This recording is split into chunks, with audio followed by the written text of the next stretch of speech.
Ngapain? Apa yang membuat lu merasa spesial dan perlu digituin? Itu rasio gajinya paling tinggi di dunia. Malaysia 10,5 kali UMR. Tapi tolonglah kasihani negara kami Malaysia. Mohon kasihan Bapak. Jadi, Malaysia mendesain jalan tersebut agar bisa menyelamatkan kawasan kota. Kalau Jakarta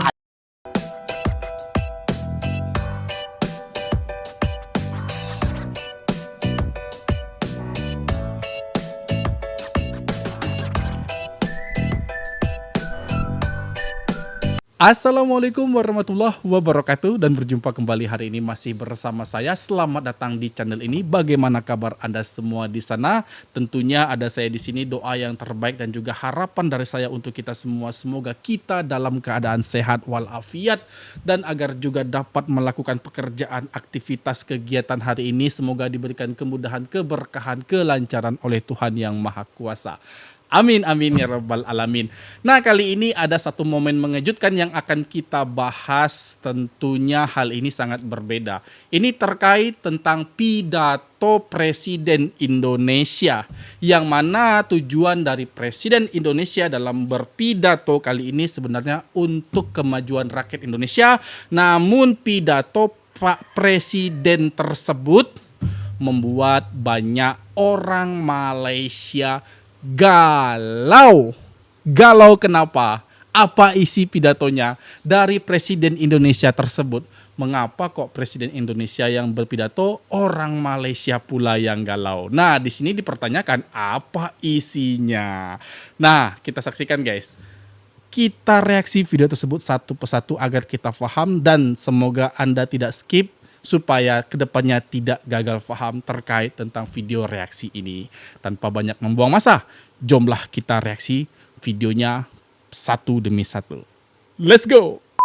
Hello guys, di dalam kesibukan Malaysia sedang berpolitik. PRN Johor dah selesai, sekarang PRN Negeri Sembilan dah pula.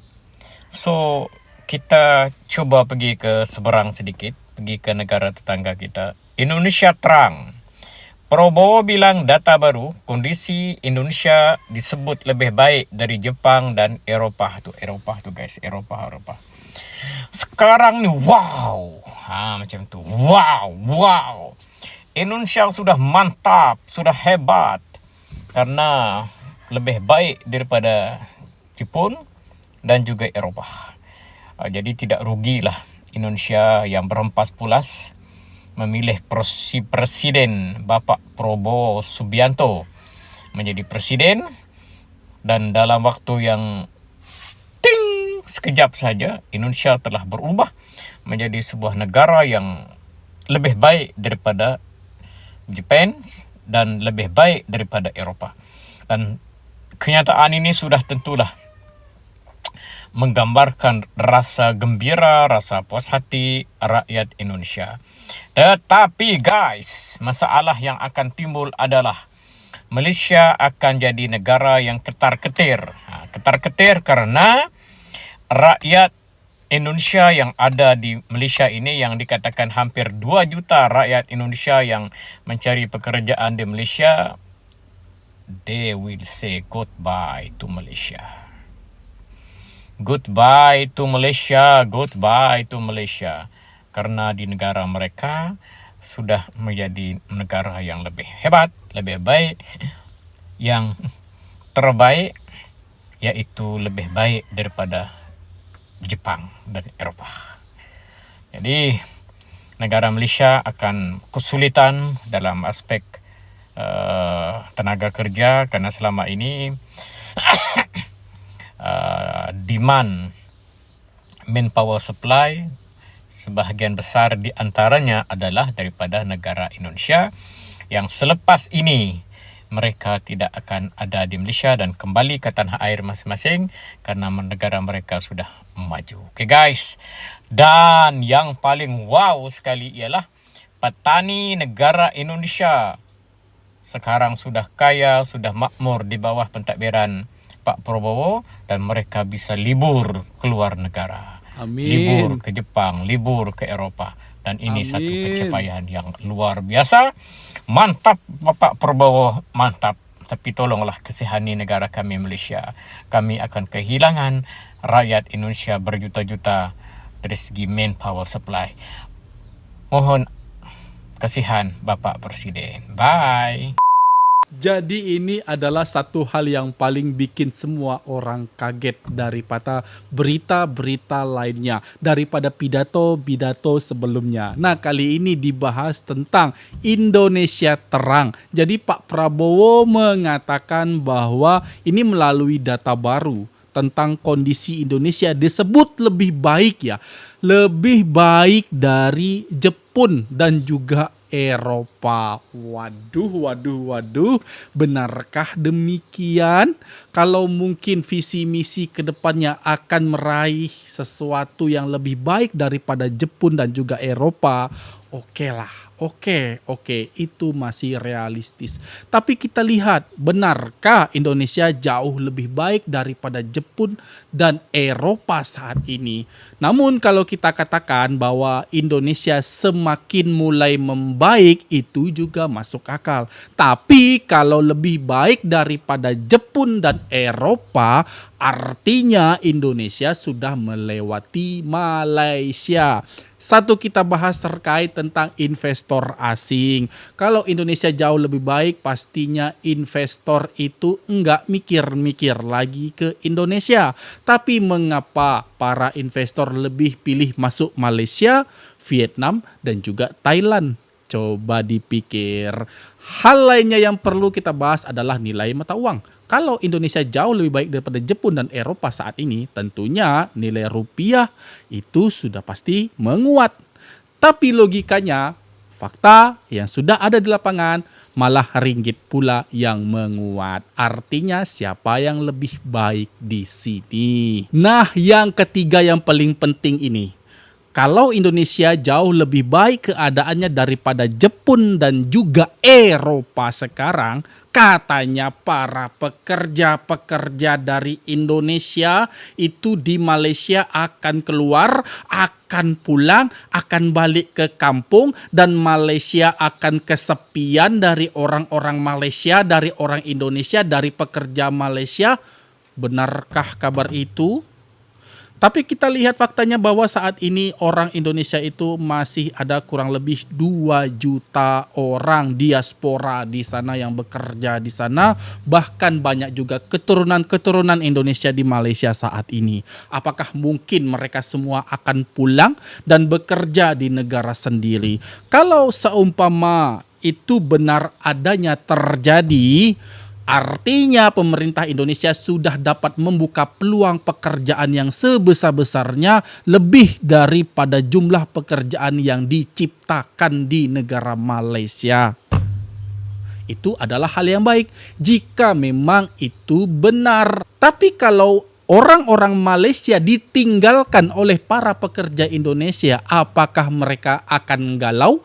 Apakah mereka akan kalang kabut? Apakah mereka akan panik? Enggak lah. Karena banyak orang yang mau bekerja dari negara-negara lain. Ya, bisa diambil dari Myanmar, ya, dari Kamboja, ya mohon maaf kalau dari Kamboja mungkin sedikit, dari Nepal, dari Bangladesh, dari India, dari Pakistan. Orang-orang di negara mereka itu yang saya sebutkan tadi masih ingin bekerja ke Malaysia karena masih ada keterbatasan saja, maksudnya dibatasi oleh orang Malaysia. Seumpama kalau orang Indonesia keluar 2 juta itu, tentu ada buka peluang pekerjaan sebesar-besarnya di Malaysia. Maka dari negara-negara tersebut masuklah ke Malaysia. Jadi logika lah, karena sekarang banyak orang yang memerlukan pekerjaan daripada perusahaan kilang-kilang yang memerlukan karyawan tersebut. Kita bicara fakta saja. Malaysia bikin jalan tol yang kalau hujan ekstrim malah sengaja dibiarin banjir. Kita kan mikirnya jalan tol harusnya dibiarin kering kan biar aman. Tapi anehnya jalan ini diubah jadi saluran banjir. Namanya Smart Tunnel. Saya Bangsa, praktisi visi lingkungan yang udah handle lebih dari 1000 project di 10 negara. Kita bahas This is Green Business. Smart Tunnel adalah infrastruktur yang sejak awal dirancang untuk menangani masalah kemacetan dan banjir di pusat kota Kuala Lumpur. Dalam kondisi normal, bagian tengah terowongan digunakan sebagai jalan tol. Namun, kalau hujan ekstrim berlangsung lama, lama jalan tol ini ditutup. Seluruh kendaraan dievakuasi dan jalan ini beralih fungsi untuk mengalirkan banjir. Sistem ini sudah beroperasi sejak tahun 2007 dan berkali-kali digunakan untuk melindungi kawasan pusat kota Kuala Lumpur dari banjir. Departemen Irigasi dan Drainase Wilayah Federal Kuala Lumpur menyatakan, Smart telah mencegah banjir di pusat kota Kuala Lumpur selama hampir 600 kejadian hujan dan termasuk 9 badai besar. Kalau konsep ini diterapkan di Jakarta sih bisa aja, tapi masalah banjir Jakarta lebih rumit. Airnya nggak cuma dari hujan dan kiriman sungai, tapi dari pasang laut, drainase yang terbatas, dan penurunan permukaan tanah. Dari sudut pandang green business, Smart Tunnel menarik karena satu infrastruktur bisa memberikan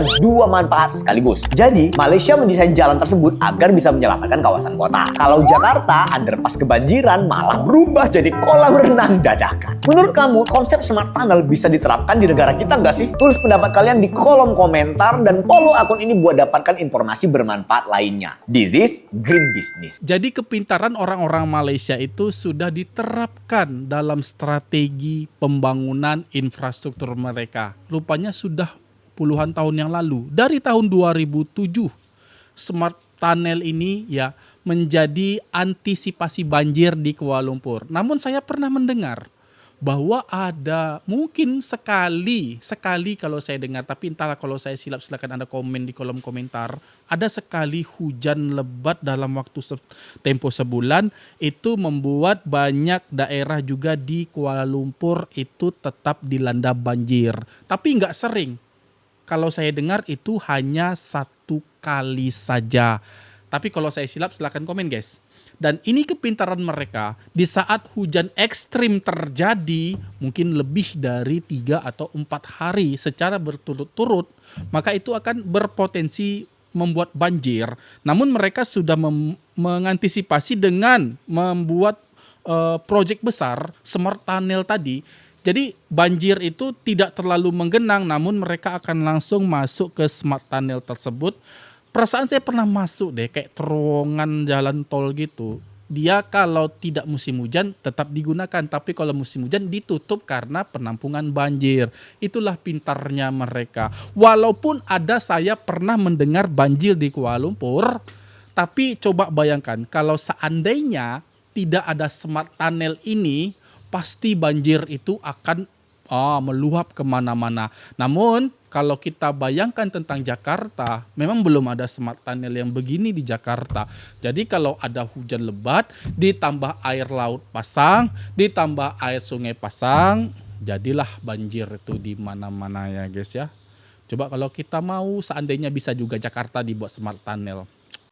Indonesia has forest fires almost every year. So why did Malaysia barely get haze last year? But suddenly in 2026, it's back. Because fires alone don't cause Malaysian haze. You need 3 things to happen together. First, yes, you need the fires to happen. Indonesia says more than 107,000 hectares of forest and land burned in the first 6 months of 2026. Now the second thing you need is dry weather. El Nino is developing, which can mean less rain over Indonesia. That dries out vegetation, and more importantly, peatlands. And peat fires are nasty. Peatlands are basically wetlands where the ground contains layers of dead plant material. When they dry out, the ground itself can catch fire. And instead of burning out quickly, they can smolder underground for days or even weeks, producing huge amounts of smoke. But then there's one final ingredient, and that's the wind. We're in the southwest monsoon, when prevailing winds can carry smoke from Sumatra and Kalimantan towards Malaysia. So last year, Indonesia had fires too, but conditions were wetter and these ingredients didn't align as badly. This year, they are. So with fire, dry weather, and the right winds, haze is here. And that's why haze doesn't necessarily come back every year. The fire creates the smoke, but the weather decides whether Malaysia breathes it or not.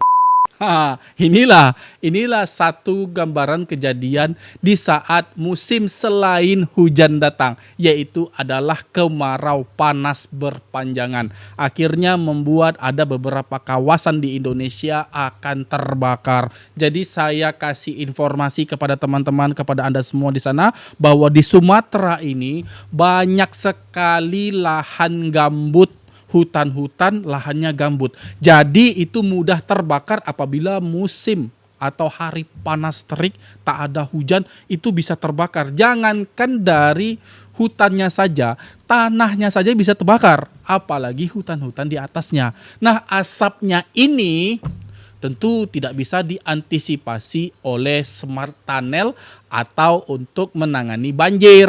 Kalau banjir ada Smart Tunnel, kalau asap tentu Smart Tunnel angkat tangan. 75 kali UMR, ngapain? Apa yang membuat lu merasa spesial dan perlu digituin? Kenapa dibandingin negara-negara lain, gaji DPR RI itu rasio gajinya paling tinggi di dunia? Bayangin, Di dunia? anggota DPR Filipina gajinya 5,7 kali UMR. Malaysia 10,5 kali UMR. Singapura 3,7 kali UMR. Amerika 3,6 kali UMR. Australia 2,8 kali UMR. Indonesia 75 kali UMR. Ngapain?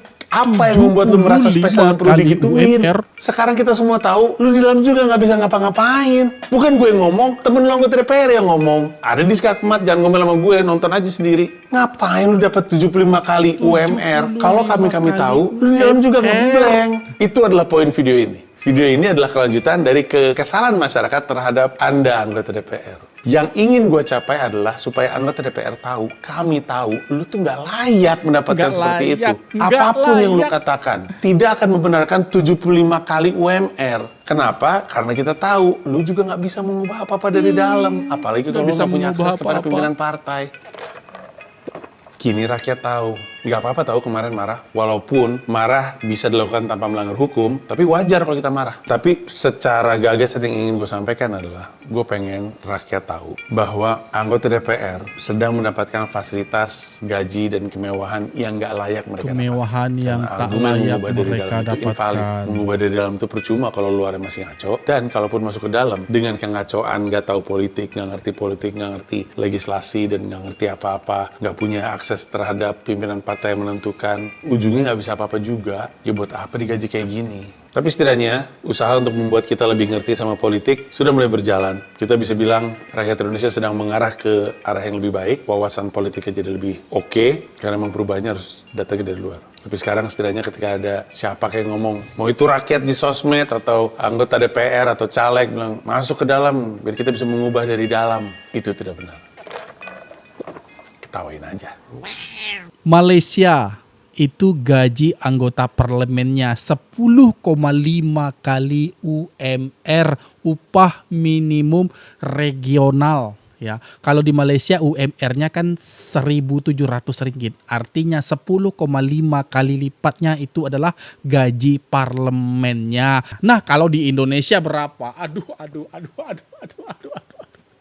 Kalah Malaysia, kalah Amerika, kalah Australia. Kalau di Indonesia, aduh mak, bikin pening ya kalau saya membahas dan juga membacakan kepada Anda semua. Aduh mak, sakit kepala saya ini. Kok bisa begitu coba? Di Indonesia 75 kali dari UMR, artinya UMR di Indonesia 4-5 juta. Gaji jaksa dinaikkan, gaji anggota DPR dinaikkan.